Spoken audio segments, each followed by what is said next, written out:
नमस्कार, आप देख रहे हैं इक्वालिटी न्यूज और मैं हूं काजल आपके साथ। चलिए नजर डालते हैं आज की प्राइम टाइम खबरों में इस वक्त की बड़ी खबरों पर। CWG 2022 में जबरदस्त प्रदर्शन कर लौटी भारतीय टीम से प्रधानमंत्री नरेंद्र मोदी ने आज मुलाकात की है। इस दौरान केंद्रीय खेल मंत्री अनुराग ठाकुर और खेल राज्य मंत्री निशित प्रामाणिक भी साथ रहे। भारत ने बर्मिंघम कॉमनवेल्थ गेम्स 2022 में शानदार प्रदर्शन किया है।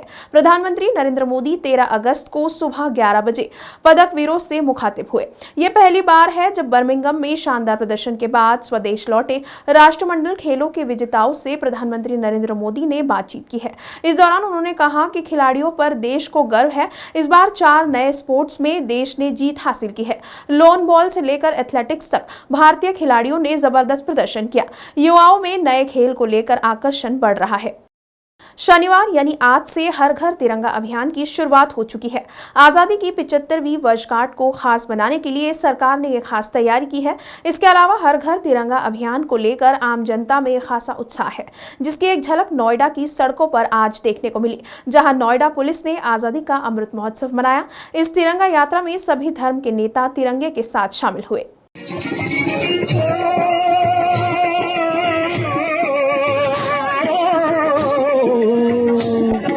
चोरी छाती वीरों की, यहाँ भोली शक्लें हीरों की। 15 अगस्त स्वतंत्रता दिवस की तैयारियां अब अंतिम रूप में है। शनिवार से हर घर तिरंगा अभियान की शुरुआत हो चुकी है। आजादी के अमृत महोत्सव को खास बनाने के लिए लोग अपने अपने घरों और प्रतिष्ठानों पर तिरंगा झंडा फहराएंगे। सरकार ने सभी लोगों से अपने अपने घरों और प्रतिष्ठानों पर 13 से 15 अगस्त तक तिरंगा फहराने की अपील की है। इसके लिए केंद्र सरकार और प्रधानमंत्री नरेंद्र मोदी पहले ही राज्यों और केंद्र शासित प्रदेशों से अपील कर चुके हैं कि वो राष्ट्रीय न्यायिकों के प्रति कृतज्ञता व्यक्त करने के लिए हर घर तिरंगा अभियान के तहत लोगों को अपने घरों पर राष्ट्रीय ध्वज लगाने के लिए प्रोत्साहित करें। आज से हर घर तिरंगा अभियान का आगाज हो चुका है। नोएडा पुलिस ने आजादी का अमृत महोत्सव मनाया। इस तिरंगा यात्रा में सभी धर्म के नेता तिरंगे के साथ शामिल हुए। 15 अगस्त से ठीक पहले दिल्ली पुलिस ने एक बड़ी साजिश को नाकाम करने का दावा किया है। दरअसल ईस्ट दिल्ली पुलिस ने छापेमारी कर 2000 जिंदा कारतूस समेत भारी मात्रा में गोला बारूद बरामद किया है। इसके अलावा पुलिस ने इस तस्करी में शामिल 6 आरोपियों को भी गिरफ्तार किया है। पुलिस ये पता लगाने की कोशिश कर रही है कि इतनी मात्रा में कारतूस कहां से आए और इनका क्या इस्तेमाल होना था। बता दें कि दिल्ली पुलिस 15 अगस्त को लेकर हाई अलर्ट पर है। लाल किले समेत पूरी दिल्ली में सुरक्षा के पुख्ता इंतजाम किए गए हैं। 15 अगस्त पर इस बार लाल किले की सुरक्षा में 10,000 पुलिसकर्मियों को तैनात किया जाएगा। इसके अलावा आसपास की छतों पर स्नाइपर्स भी तैनात रहेंगे और 15 अगस्त के दिन पूरे इलाके को नो फ्लाई जोन घोषित किया जाएगा। दिल्ली के सभी प्रमुख जगहों पर सघन तलाशी अभियान भी जारी है। एजेंसियों की माने तो आतंकी संगठन दिल्ली को दहलाने की साजिश रच सकते हैं। 15 अगस्त को लेकर आईबी ने दिल्ली पुलिस को अलर्ट रहने के निर्देश जारी किए हैं। 10 पन्नों की रिपोर्ट में इंटेलिजेंस ब्यूरो ने आतंकी संगठन लश्कर-ए-तैयबा जैश के आतंकी साजिश रचने की भी जानकारी दी है। पैगंबर मोहम्मद पर आपत्तिजनक टिप्पणी करने के बाद नुपुर शर्मा की मुश्किलें थमने का नाम नहीं ले रही है। एक तरफ जहां सुप्रीम कोर्ट ने नुपुर शर्मा को थोड़ी राहत देते हुए उनके सारे मुकदमों को दिल्ली ट्रांसफर करने का फैसला लिया है, तो वहीं दूसरी तरफ नुपुर शर्मा की हत्या की साजिश में शामिल संदिग्ध आतंकी को उत्तर प्रदेश के सहारनपुर से गिरफ्तार कर लिया गया है। दरअसल सहारनपुर से ATS ने जैश-ए-मोहम्मद और तहरीक-ए-तालिबान से जुड़े संदिग्ध आतंकी को गिरफ्तार करने का दावा किया है। आतंकी ने बताया कि पाकिस्तान के जैश के आतंकियों ने उसे नुपुर शर्मा की हत्या करने का टास्क दिया था। ATS ने उसकी पहचान मोहम्मद नदीम के रूप में की है। संदिग्ध आतंकी के फोन की जांच में एक डॉक्यूमेंट भी मिला है जिसमें बम बनाने की विधि के बारे में जिक्र किया गया है। ATS को शक है कि भारत में नदीम के संपर्क में कुछ और लोग भी हैं जो आतंकी गतिविधियों में अंजाम देने के लिए फिराक में है। फिलहाल ATS उसकी तलाश में जुटी हुई है।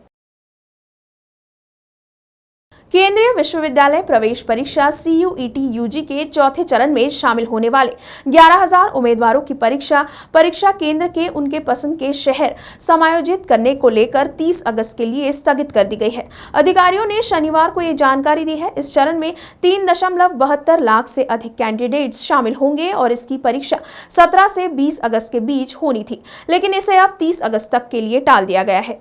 यूजीसी के चेयरमैन जगदीश कुमार ने जानकारी दी कि कैंडिडेट्स को उनके पसंद के शहर में एग्जाम सेंटर देने के लिए चौथे चरण की परीक्षा की डेट आगे खिसकाई गई है।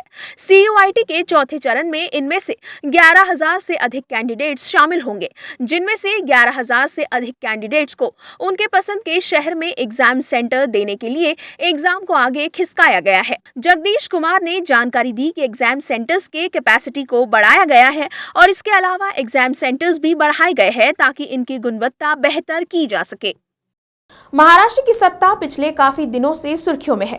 पहले सत्ता परिवर्तन और उसके बाद लंबे वक्त तक का अटका रहा कैबिनेट विस्तार। अब शिंदे कैबिनेट का यही विस्तार इस बात को लेकर चर्चा में आ गया है कि महाराष्ट्र सरकार के 75% मंत्रियों के खिलाफ क्रिमिनल केस दर्ज है।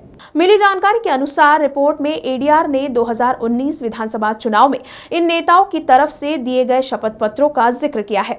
एसोसिएशन फॉर डेमोक्रेटिक रिफॉर्म्स यानी ADR की रिपोर्ट के मुताबिक महाराष्ट्र के 75% मंत्रियों ने अपने खिलाफ आपराधिक मामले घोषित किए हैं। शिंदे कैबिनेट के 15 मंत्रियों पर आपराधिक मामले दर्ज है, तो वहीं 13 मंत्रियों पर आपराधिक मामले गंभीर श्रेणी में है।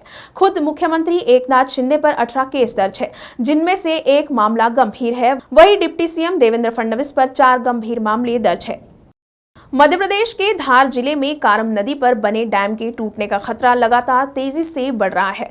इस दौरान शिवराज सरकार की प्रशासनिक टीमें डैम को बचाने की जी तोड़ कोशिशों में जुट गई है। इस दौरान भारतीय सेना और NDRF की टीमों से भी मदद ली जा रही है। सूबे के मुख्यमंत्री शिवराज सिंह चौहान भी काफी सक्रिय हो गए हैं। वहीं मुख्यमंत्री ने आज जैत जाने का कार्यक्रम भी स्थगित कर दिया था। इसके साथ ही CM ने केंद्रीय गृह मंत्री अमित शाह के साथ ही केंद्रीय जल शक्ति मंत्री गजेंद्र सिंह शेखावत को भी धार जिले के निर्माणाधीन बांध में रिसाव और क्षेत्र के निवासियों को रेस्क्यू के संबंध में जानकारी दी है।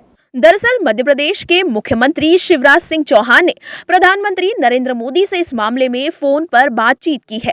बता दी कि डैम के खतरे से बचने के लिए भोपाल कंट्रोल रूम से CS और ACS जल संसाधन और ACS होम निरंतर स्थिति पर नजर रखे हुए है।